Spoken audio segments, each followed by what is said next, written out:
Hey everybody, welcome back. Today I'd like to help you understand the steps to follow to connect with an animal in a more in-depth manner. This is connecting with animals long distance or in person. And these are the steps that I teach in my workshops as well. Hopefully you saw last week's video, which kind of helped you play the imagination game with your animals. And that is the gateway to kind of opening up to intuition. When you play with your imagination and you imagine they're speaking with you, you are opening up the door. So hopefully you had some fun with that exercise. And if you had any interesting connections, please leave it in the comments below. I'd love to see what you thought of those exercises, and hopefully you had fun with them. This week, I'm going to teach you all the steps. Hopefully you will begin working with an animal you don't know. So if you have a friend or a relative that you can practice with their animal, that would be ideal. So ideally you want an animal you don't know too much about. And the reason is that will prove to you or validate for you some of the information you're getting, because you won't say to yourself, or your logical mind won't say, well, I know that about the animal, or I already knew that he didn't like that food. So you're working with an animal you don't know too much, and that will help tremendously to validating the information you're getting, which will give you the confidence to keep going. Very, very important step. That's what that story last week that I told about the goat did for me.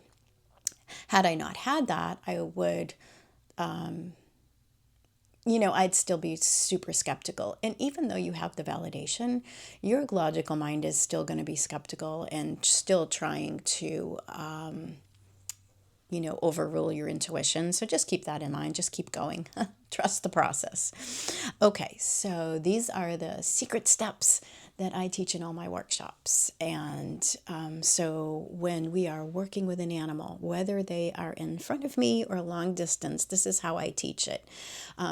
After you go through these steps and you do this for a while, it'll just come naturally. And like, I don't necessarily go through all of these steps now. It's a condensed version, but in the beginning, I find it helps people to go through these steps, right?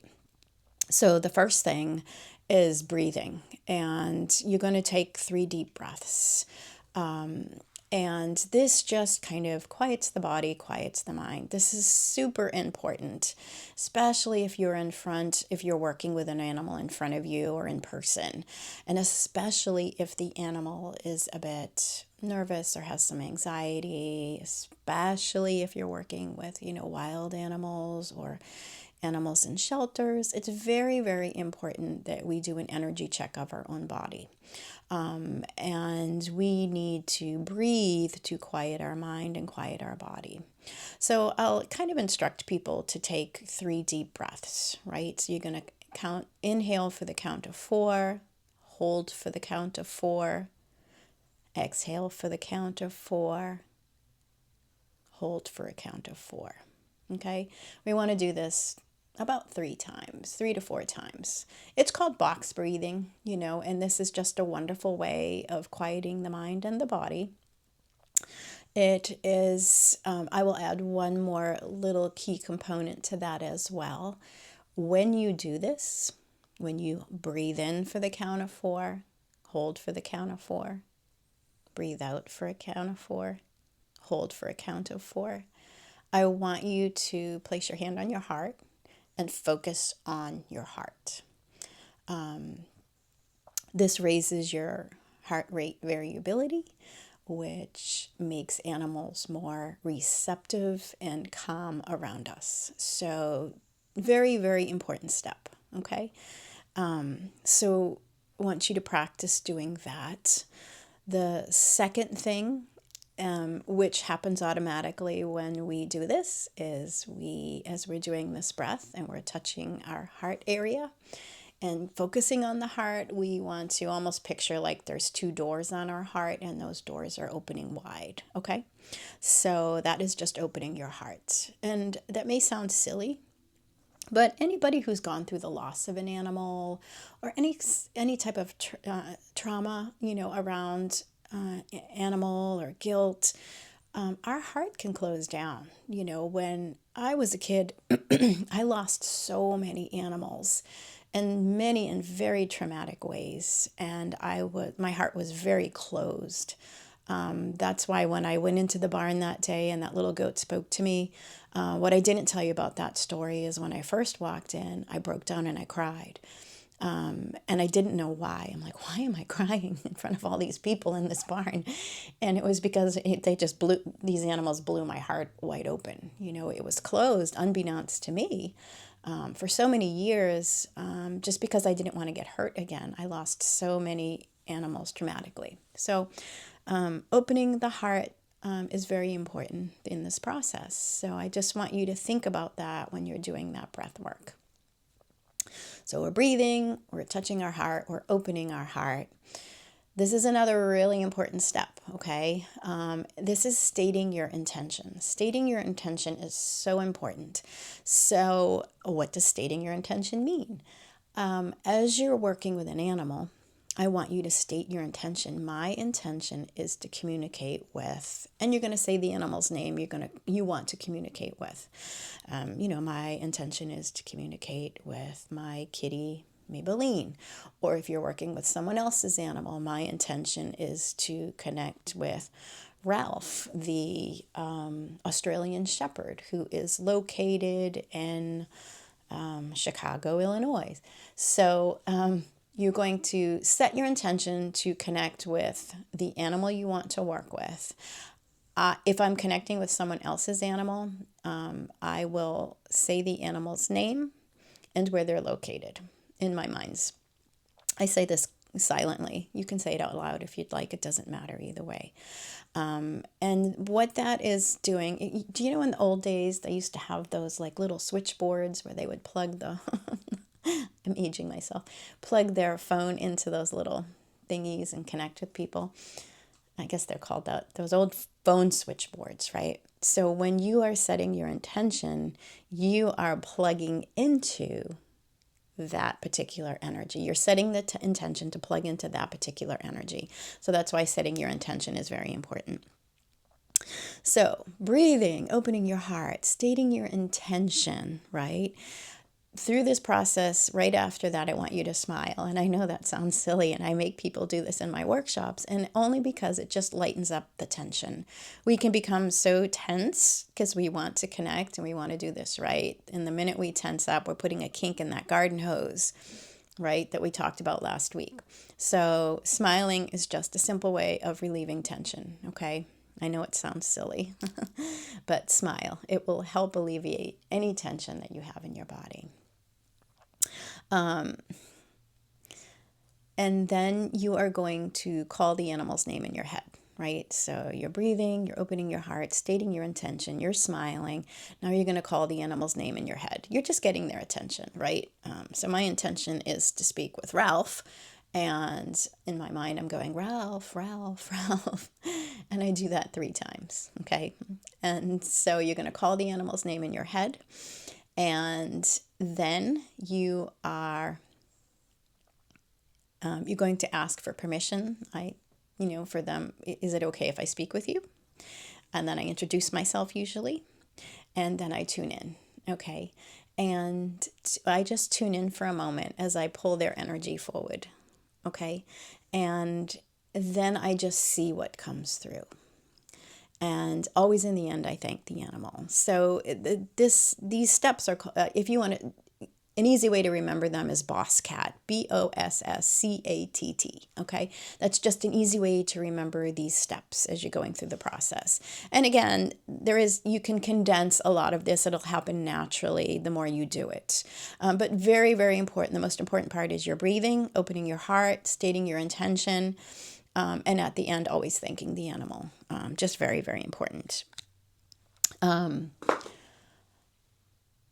So the information comes through in a few different ways. So I just want to go over some of the ways information comes through. Because when I first started, the information came to me mostly as pictures, right? And then as I started to work more with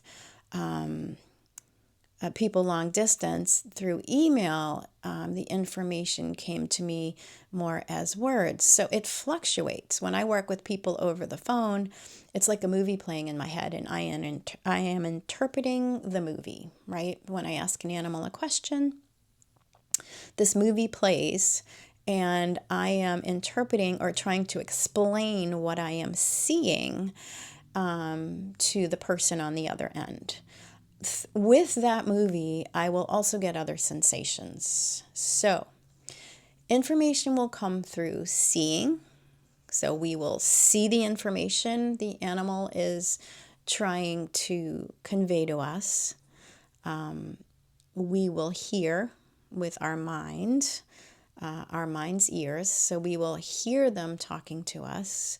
So if I ask a dog a question, what is your favorite game? I may see them running and jumping in the air and catching a frisbee. I may, if I'm, writing stuff down, I may just hear them say, frisbee, or that big red disc that my person throws. It just is going to come through more as words. You may just feel the exhilaration of running hard and jumping in the air. So that it comes through as feeling. So we may see things, we may hear things, we may feel things. The other ways is just a general knowing. Well, I just know that he loves, catching things in the air or fetching. It just may come through as a general knowing. This happens a lot with our own animals. It's kind of hard to trust sometimes because it's just a general knowing. But trust that, because that's a really powerful way things come through.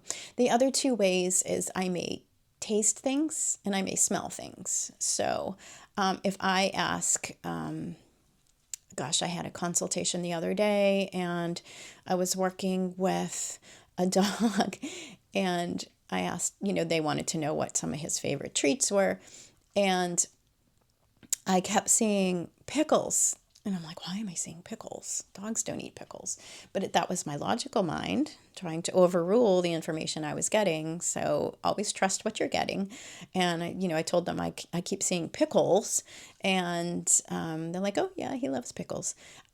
Or I had another one and I just kept seeing something orange. And I knew it was like a vegetable. And it was... this dog loved carrots and sweet potatoes, so two orange things. Anyways, what I'm trying to say is trust however the information comes through. You may have a kind of a stronger way information comes through in the beginning. So just pay attention to that, and it will evolve and shift over time. But the more you are open to all the different ways information comes through, the more like that sentence becomes complete. So when we communicate with an animal, when I'm asking a question, it's like I'm throwing a ball of energy to them. When they respond, they're throwing a ball of energy back to me, and we are both interpreting it to the best of our ability, right? So it's fragments of a sentence that we are trying to put together, and that will come through again through seeing, we're seeing pictures back and forth. We're feeling feelings back and forth. We are smelling, tasting, general knowing, and, just hearing words. So your homework this week, if you want to expand on your telepathic abilities with animals and all beings, is to practice these steps, the boss cat, okay? Practice these steps, preferably with an animal you don't know, and write down anything you get. The person's animal you are working with, it's important that they give you feedback, okay? So make sure it's okay to work with their animal, and just ask them at the end to give you some feedback on some of the information you're getting from that animal. That will give you the validation that you need. And then you can also kind of see, well, I saw a picture of this. I heard this in my mind. I had I smelled this as I was working with this animal. So write down how you're getting the information as well.